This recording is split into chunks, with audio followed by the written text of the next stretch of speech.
I left last week feeling like maybe I didn't do my best to make sure that the Conservation District got a fair hearing when it came to their budget. So I put together some statistics and would like to read them off and ask for your reconsideration of including them in the budget. First of all, this week, November 20th through 26th, is Farm City Week, and the weather and some other things with laws, we couldn't bring the tractors in, but we thought it would have been great to bring tractors to town for Farm City Week. But thank you for coming in person. That means even more.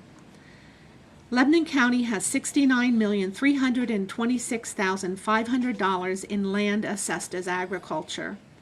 Annually, this brings the county $1,386,530 in real estate taxes. Annually, cropland contributes over $220 million to the local economy, and ag production of livestock and poultry adds $24.5 million annually to our economy. Farms are on the front line of a healthy economy. Farms provide life-sustaining food. Farmers are expected to provide clean water to drink. Farms are the essence of smart growth. Conservation districts work with the farmers and others to help preserve our quality of life. Our conservation district addresses issues locally, reasonably, and amicably. So how can we reduce the conservation district funding to zero? We need to value their services and commitment to Lebanon County by providing funding for these services. And as a visual, I pulled this from our comprehensive plan, and all of this green on the bottom, almost one half, is farms in Lebanon County. The darker green is forest, and some of the farms have forest on them, so some of that could also be farmland. But together, that's 3/4 of the land mass in Lebanon County. I think farming is our major industry, and we have to respect that. I mentioned the fact, in fact, I printed a couple of these if you would like them. I also mentioned the fact that farmers are on the front line expected to provide clean water.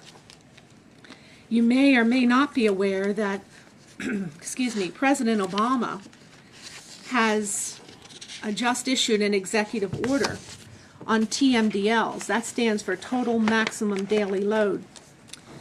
And those total maximum daily loads includes things like phosphorus and nitrogen, and especially ground or sediment. The Conservation District is going to be expected to help guide farmers through this process. The EPA is using their power and leverage to say this has to be done. If we don't fund the Conservation District so that they can keep good staff, it's going to be tougher for these farmers to comply with this law. I also printed copies of the Chesapeake Bay fact sheet on this particular issue. I think it's the wrong time to be cutting the Conservation District. Last night we did meet as a board and we looked at cost cutting. We asked for $175,000. $175,000 is what we would have had to balance the budget as was presented. But we were able to shave about $75,000 from the budget last night, so we're still short $100,000. We're still looking at other things to cut, but we really need your reconsideration in asking for something for the Conservation District to continue their good work. Their quality of life that they provide for this community is unquestioned. And I've said my piece, and I'm sure if somebody else wants to say something, they're welcome. Just like to say, Commissioner Litz, I came down 8th Street this morning expecting to see a whole bunch of shiny new tractors. I don't see them. But anyhow, this is the most blatant example of political grandstanding on your part I've ever seen. I've heard for years some politicians will do anything for a vote. Well, I believe it's true now. It was one thing to alert them, but to bring their tractors, come on.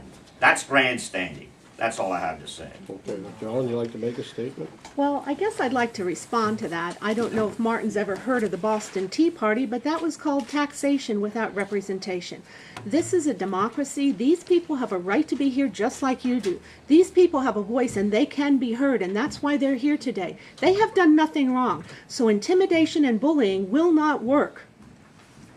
That there was, Mr. Stohler, Commissioner, you had said about the budget process, and there was a glitch in my mind in that budget process where a request of $175,000 was placed on the table.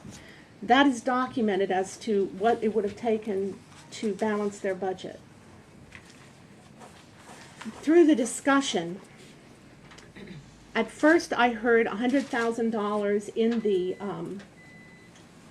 budget, and I think even in March, the Conservation District Board, some of the members came to Cedar Haven and said, we have to plan our budget, you know, we don't want to upset anybody, can we count on the same as last year? And the answer was yes.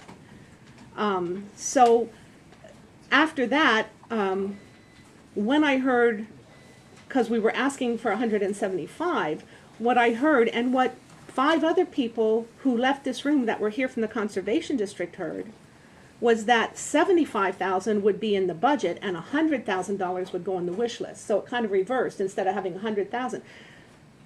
And there was no indication at that point that the budget would be cut to zero until we read it in the newspaper with John Latimer's article. None of us realized or knew, because we had nothing in writing and there was nothing verbalized, that the budget was cut to zero. That was miscommunication. I'm not saying anything bad happened, except that we truly did not understand what was at stake at that point.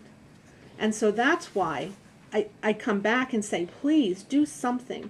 Don't cut them off completely. Well, first of all, in March, none of us could promise anybody any money because we don't know what our financial situation was going to be. We knew it wasn't going to be good. Secondly, at the meeting, when they had their budget meeting, we had taken $75,000 out while they were here. Hearing that, they got up and left. And then we put $100,000, the remaining $100,000, on the wish list, which the 3 of us, well, who else was down there at Cedar Haven with us? Robeson or somebody? Had our meeting at Cedar Haven, and we went over the wish list items. And we voted this item, that item, and the next one. That's it. So it's the way it is. Well, why was it done at Cedar Haven and not in a public meeting like this? It was a public meeting. It's open to the public. It's not It's a covered. budget. No one attends them. Well, that's, again, just like you said, these hard to fellows came in find. this week, not last. This is considered the commissioners' meeting. It should have been done at this meeting. No, we didn't do the other budget hearings at this meeting. But We it was did- at this location. Well, it doesn't matter where you do it. That was advertised down there. Go ahead, Mr. Jarbo. The 2009 budget year for a moment. 2009, we had to cut 22 positions in county government. Conservation District didn't cut any of their positions, even though we were encouraging to cut where we could cut. All right? Everybody got the same increase in pay last year, just like it'll happen next year. However, the Conservation District elects to give out bonuses. Out of the fees that they collect, they give out bonuses. Mr. Wirtz, how many dollars in bonuses have you given out the last 2 years? We don't give bonuses. No, for no, our pay. well, We get Let's that. not get into Call it semantics. whatever you want to call We, it. we supplement salary, Okay. and for 12 people across the board, that amounts to about an average of $2 an hour. Well, what's that come out What's of come total out for bucks? the year? Out of our budget, about 45,000. A year. Yes, So 2 years is 90,000. correct. We're cutting you 100,000. Maybe you'll get the message. Thank you. Anybody else? May I?